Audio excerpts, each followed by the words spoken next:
When it comes to weight loss, what percentage would you break down is diet and what percentage is the working out piece, specifically getting the right strength training? So diet can make some initial big shifts and then it will leave you high and dry. Right. And, if you look at people who've tried to maintain their weight through diet alone, they are the ones that get skinny fat. So the big thing, the diet needs to be there, but in order to create long-term sustainable, appropriate body composition, it's the exercise. There's one other piece though. Like when I look at this and go, we need to totally improve your body composition. If I could only do 3 things, what would they be? It would be the diet shift. It would be resistance training and a little HIIT training and sleep. Because all bets are off. We could be eating protein first, getting the right amount of protein in the diet, doing the right amount of carbs and fat for you, doing your resistance training, adding a little HIIT, and you're not sleeping well, it's not going to work. It's going to mess you up. Oh, yeah. Yeah, you're big not gonna time. So, okay, so let's just recap those. So diet, you put that first? So to start with, and here's why. Yeah. We need a win, right? Like, I've worked in this field for 40 years, and it is really hard to tell someone, hey, you know what, we're going to do this. And in 6 months, you're going to see this. They're like, but I want to I'll just go do Jenny Craig because they say I can lose this in this amount of time. I mean, when I wrote the Virgin Diet, the tagline was drop 7 foods, lose 7 pounds, just 7 days, which the reality is you do the Virgin Diet, all those processed foods are out. So it's this quick shift that gives people so much of a win that they're in.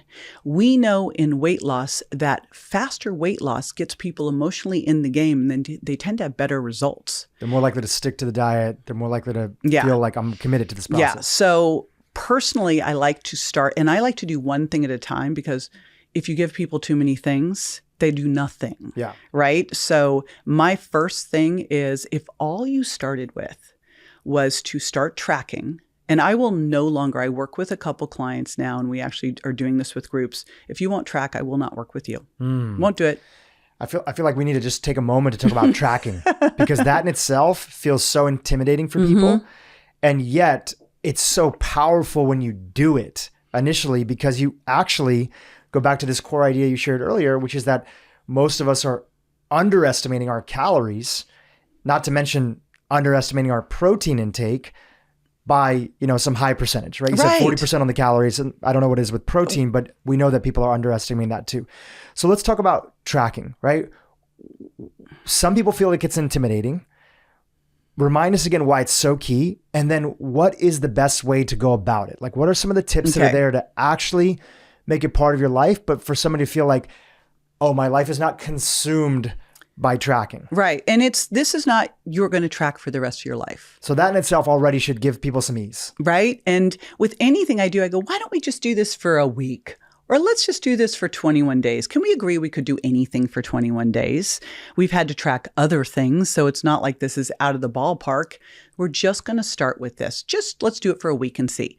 And the research is so clear that people who track are able to maintain their weight better. So, I mean, just that.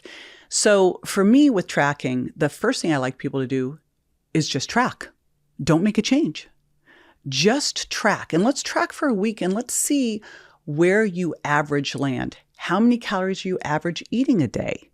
How many protein grams are you eating per day and at each meal? How much fat? How much carbs? How much fiber? That's it. Let's just track. Let's just check it out. And do you have a best app or thing? Obviously now we have so many great technologies. Back in the day, people used to have used like workbooks and a little calculator. So when I first started this, I made people write this all down. And then finally they were like emailing it to me, texting it to me. I was like, I don't care how you do it. You just must send it to me because I want to make sure you're actually tracking it and measuring it. It's so much easier now.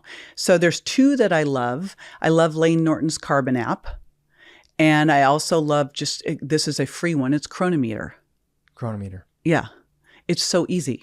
It's free.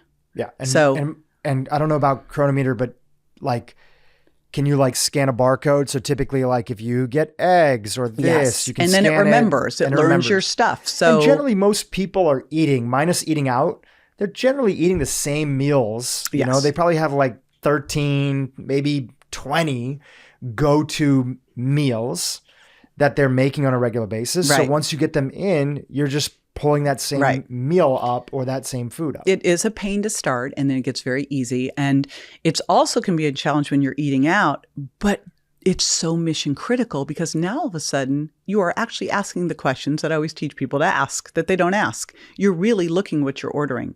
How much protein is in that dish, right?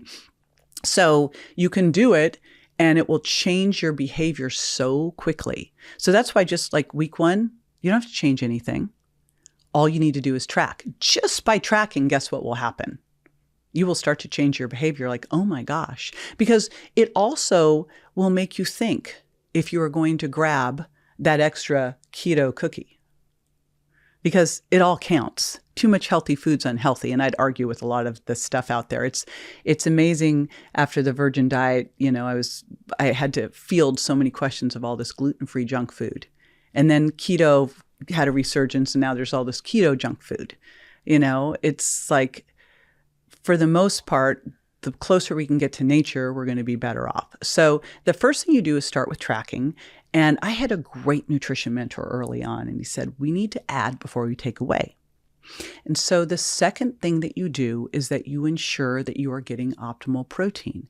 Women especially are nowhere close to where they need to be. Now, a lot of that is because our RDA is really just ridiculous. And I know that there is a push to get it changed, but you know that'll probably happen in 30, 40 years after so many people have died of frailty. So what I use is I created a protein calculator, and it's basically 0.7 grams to 1 gram per pound of target body weight. I was doing it based on lean body mass, and I went, I'm just setting up a problem here for people, so we'll just do it this way. I'd rather people err on the higher side than the lower side, and then I really focus on bumper meals because the first meal of the day, that's when you are stopping that muscle protein breakdown. You've got to start to trigger muscle protein synthesis. So 30 grams is sort of the low end. I get 50 grams every morning. That's my focal point, is to get that. And I travel with stuff just in case we're stuck, you know? So take that math, that formula that you had for target protein, and if you don't mind, use somebody's fictitious weight or your weight, or just walk us through that example of what you're shooting for on a regular basis. And obviously you have your hacks, and we'll get back to that 30 to 50, you have 50, you recommend 30, but walk us through that. What is somebody shooting for? Well, just like a 120-pound woman. So here's the thing that we know is as you age, you need more, not less, right? We have anabolic resistance. We're not able to do muscle protein synthesis as well as we used to. If you're vegan or vegetarian, you likely need more, not less, because you don't have the essential amino acids and protein digestibility that you would if you ate animal protein. So, and as we age, we have lower stomach acid. Likely you need protein digestive enzymes too. So the reality is, if you're not working out, you need more, not less, which is such a counterintuitive thing. You'd think, oh, I'm working out, I'll need more, but you actually need less because you've got just some of the triggers for building muscle from just the resistance training. But I would rather err on the high side of 1 gram per pound of target body weight. If you're under a lot of stress or having surgery, I'd go up from that. Like when my son had surgery, I had him on 2 to 3 grams per target body weight, obviously using a lot of supplementation.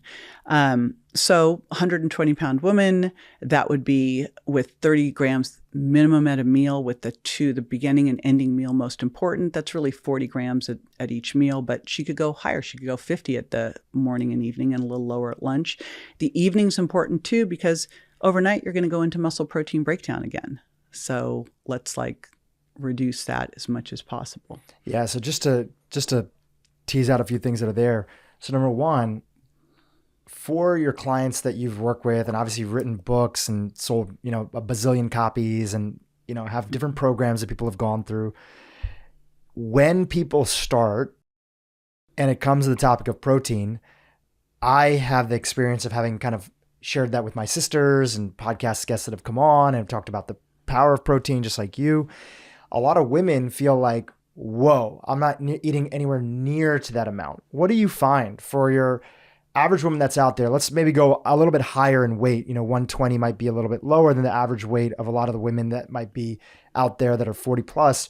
Let's say somebody's like 160, 150, right? And they are trying to eat healthy and they feel like they're shopping at Trader Joe's and Whole Foods and other things like that, but they've never tracked before, so they don't know where their calories are coming from. If their target body weight is, let's say 130, right? Or even 140, they want to drop 10 pounds, right? Depending on their height and everything like that. What are you often finding is actually the amount of protein that they're eating. If the goal is, let's say 130, because you're asking them to eat a gram per target weight that's there, right? What do you often find is the spectrum of what people are eating if they're not tracking. Well, if they're not paying attention to it, they're nowhere close. Now, fortunately, maybe they're eating like probably half? about half. Like in my world, I have for over a decade taught people to break their fast with a loaded protein smoothie. And done correctly, that loaded protein smoothie minimally would have 30 grams of protein, but can have as much as 50 grams of protein. You can just spike that thing, right? You can use, I love Good Karma flax milk because it's got some extra pea protein in it. You can add some extra collagen, not a complete protein, but still it will give you some protein grams. You can use your protein powder. So it is pretty easy to get it in that way. But for the average person who might be having their little like muffin for avocado breakfast, toast. Their avocado toast, and they have a poached egg, and that poached egg gave them 6 grams of protein. Right, and then let's say avocado has a little bit of protein, but not much. I mean, maybe they got 10 grams from all of that. Yeah, but let's be honest, the avocado and the toast, that's not high quality protein. Right? You're not getting all of your essential amino acids there. You're not going to take that to the bank. Yeah, you're not going to get that leucine level you need to trigger muscle protein synthesis. So that's why I say the first step is track. Then the second step is let's just focus on protein. And here's what's cool.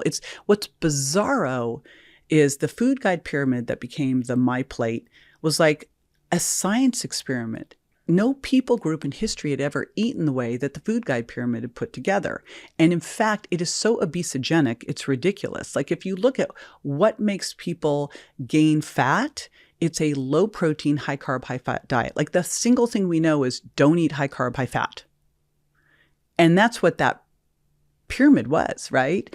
And we know too that if all you did was increase protein to even 20%, 18%, but let's say you took it to 20 to 25%. First, you have the thermic effect of food. And when you look at our metabolism, we have our resting metabolic rate. We have what we do throughout the day, the NEAT, that we all need to be doing more of. We should be standing up right now. So standing rather than sitting, walking farther away from the car, like park it far away instead of trying to find the closest spot. All that stuff counts, fidgeting, etc. And that accounts for a lot more than exercise. Exercise like 5%. Everyone's like, I did the exercise and I got my calorie burn on the treadmill. I'm like, it didn't subtract out your resting metabolic rate. That's not really your calorie burn. And so you have exercise, you have basal metabolic rate, you have your NEAT, and then you have the thermic effect of food. Now, fat's nothing. Carbohydrates like 10 to 15%, protein 20 to 30% because it has to go through and do the muscle protein turnover. So think about if all you did was push up your protein, which is going to be more satiating, it's going to have better blood sugar control, and it's going to have the thermic effect. You're going to crowd out the other stuff. That's why the whole thing, my mantra is eat protein first. Get your plate, flip it around. Don't eat that baked potato yet. Start with the steak, start with the wild salmon. Eat all of that first. Get the protein in first. Yeah, because then you got it, but also you're going to get full. Mm-hmm. Have you heard of that protein leverage hypothesis? No, talk about it. Oh my gosh, this is the coolest thing that these bug researchers discovered. And what they discovered with bugs and then with animals, and then like I discovered this just going to a vegan restaurant. So I'm sure you'll relate to this being a recovering vegetarian, is that when you sit down to eat and it's a low protein meal, you will overeat in order to get enough protein in. Mm. And once you hear that, because I had a girlfriend in LA who was like a total vegan. So I'd always go to this high-end gourmet vegan restaurant. And I was like, I felt like I needed to put like a roast in my purse. So I was like, I was always hungry. I was like, just ate so much food at this restaurant and I'm still not satisfied. And that is that protein leverage hypothesis. So what would happen if we flipped that script and we just said, eat protein first? Make sure you get that in. Know how much you need. So, this morning we were at a hotel. Tim just discovered he was egg, dairy, and gluten intolerant. I actually had to test him. I was like, just do the Virgin Diet. But I actually tested him. And the funny thing is we were on a cruise when he got the results. He's like, I'm not on the cruise. Nothing counts. I'm like, right, dude. Anyway, so he ate the steak of steak and eggs. I took his eggs and a bunch of egg whites so I could get enough protein grams in, right? And a little bit of bacon, and counted it up. Used my app to make sure I was where I needed to be. Mm-hmm. So this is all doable. But again, you have to teach yourself so you know what it is. Yeah. And anything you do new for the first time, it's going to be tough. Yeah. People learn driving for the first time. It's tough. You feel like you have to pay attention to all these knobs, all these things, especially if it's a manual. So there is going to be a little bit of a learning curve, but the question is always, it's not, is this hard? It's, is this worth it?